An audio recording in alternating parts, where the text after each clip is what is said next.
অনেকদিন পর রূপাকে ফিরে পেয়ে সূর্য অনেক খুশি হয়। মেয়েকে জড়িয়ে ধরে কান্না করতে করতে সূর্য বলে, কেন চলে গেছিলিস মা তুই আমাদেরকে ছেড়ে? তুই জানিস আমি প্রতিদিন ঠাকুরের কাছে প্রার্থনা করেছি যেন তুই ফিরে আসিস। তুই দেখিস মা, এবার আমি সুস্থ হয়ে উঠব, আমি আবারও আগের মতো হাঁটব। সূর্য দীপাকে থ্যাংক ইউ বলে রূপাকে ফিরিয়ে আনার জন্য। রূপা ফিরে এসেছে এটা দেখে সবাই খুশি হলেও উর্মি আর রত্নাদেবী কিছুতেই খুশি হতে পারল না। উর্মি মনে মনে বলে, রূপা ফিরে এসেছে, আবারও সংসারটা জ্বালিয়ে পুড়িয়ে দিতে এসেছে। রত্নাদেবী দীপাকে বলে, আচ্ছা ও যে রূপা, সেটা তুই জানলি কি করে? রত্নাদেবী বলতে চাইছে যে দীপা অন্য একটা মেয়ে এনে রূপা বলে চালাচ্ছে। তারপর রূপা একে একে দাদুভাইকে প্রণাম করে, তারপর ছোট দিদিভাইকে প্রণাম করে। ছোট দিদিভাই রূপাকে ধরে বলে, কত বড় হয়ে গেছিস তুই রূপা। প্রবীর বলে, হ্যাঁ। রূপা কিন্তু শান্তও হয়ে গেছে। কাকিয়া বলে, শান্ত হবে না? দেখতে তো হবে কত বড় হয়ে গিয়েছে। সোনা বলে, রূপা তো বড়ই ছিল, এখন শুধু একটু ম্যাচিওর হয়ে গেছে। রূপা সোনার কথাই হাসে আর সোনাকে বলে, তুমিও অনেক সুন্দরী হয়ে গিয়েছো হিংসুকুটি। দীপা হেসে বলে, হ্যাঁ, হিংসাটাও একটু কমে গিয়েছে। কাকিয়া বলে, সোনা তো এতদিন একা ছিল, তাই হিংসা করেনি। রূপা ফিরে এসেছে, আবার কটা দিন যাক তবে তো বোঝা যাবে। তারা সবাই মিলে নানানভাবে মজা করে কথা বলছে। রূপাকে ফিরে পেয়ে সবাই খুশি। এরই মাঝে জয় হন্তদন্ত হয়ে ছুটে আসে আর বলে, বৌদিদি 10 লক্ষ টাকা তুমি কোথায় খরচ করেছো? এবারে বোধহয় ব্যবসাটা ডুববে। দীপা শান্ত স্বরে বলে, 10 লক্ষ টাকাটা আমি আশ্রমে দিয়ে এসেছি। টাকাটা না দিলে রূপাকে আনা সম্ভব হতো না। উর্মি রেগে গিয়ে বলে, ও আশ্রম থেকে মেয়ে কিনে এনেছিস তাই তো দিদি?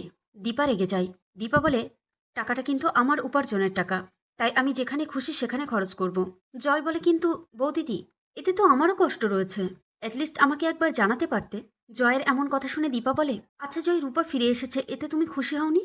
জয় বলে, রূপা ফিরে এসেছে কই? দীপা রূপাকে দেখাই। উর্মি রেগে গিয়ে বলে, এতগুলো টাকা ব্যবসার টাকা তুই খরচ করেছিস দিদি, এবারে বোধহয় আমাদের পথে বসতে হবে। তাদের এমন টাকা নিয়ে ঝগড়া দেখে প্রবীর বলে, আমি দিয়ে দেবো টাকা। রূপা আস্তে আস্তে করে গিয়ে বলে, কাকাই আমি তো ফিরে এসেছি, এবার আমি সব টাকা শোধ করে দেব। যতদিন পুরো টাকা শোধ করতে না পারি ততদিন সুদের টাকাটা আমি দিয়ে যাব। সূর্য রেগে যায়। সূর্য বলে, আমি বললাম তো টাকা আমি দিয়ে দেব, তাহলে এত কথা কেন হচ্ছে?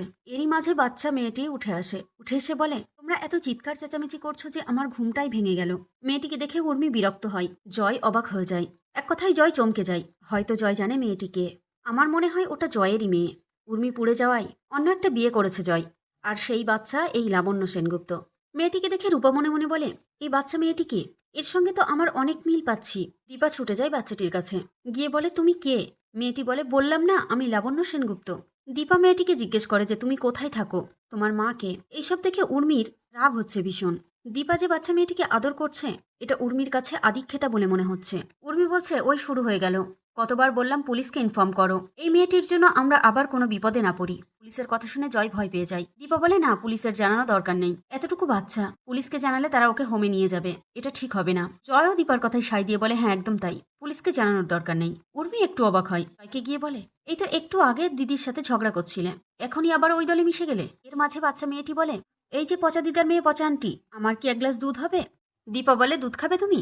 মেয়েটি বলে, আমি তো বাচ্চা, আমার কি খিদে পাই না? দীপা বলে, আমি এক্ষুনি আনছি। তারপর বাচ্চা মেয়েটি পাকামো করে বলে, আচ্ছা শুধু দুধ না, আমার গন্ধ পাই, তুমি আমার জন্য কফি মিক্সড আনো। সোনা মনে মনে চিন্তা করে যে কফি মিক্স তো কাকাই তো আমাদের ছোটবেলায় বানিয়ে দিত। এই বিষয়টি নিয়ে সবার মনে একটু একটু করে দাগ কেটে যাচ্ছে। দীপা বলছে, সত্যিই তো, মেয়েটিকে দেখতে একদম হুবহু মায়ের মতো, মনে হচ্ছে যেন মা ছোট্ট হয়ে আমাদের কাছে এসেছে। তারপর দীপা বলে, কিন্তু এর মধ্যে একটা রহস্য তো আছে, এর নাম লাবণ্য সেনগুপ্ত হতে গেল কেন? কিছু ভাবনা চিন্তা করে দীপা বলে, এটা পুলিশকে জানানো দরকার, আমি এক্ষুনি একটা ফোন করছি পুলিশকে।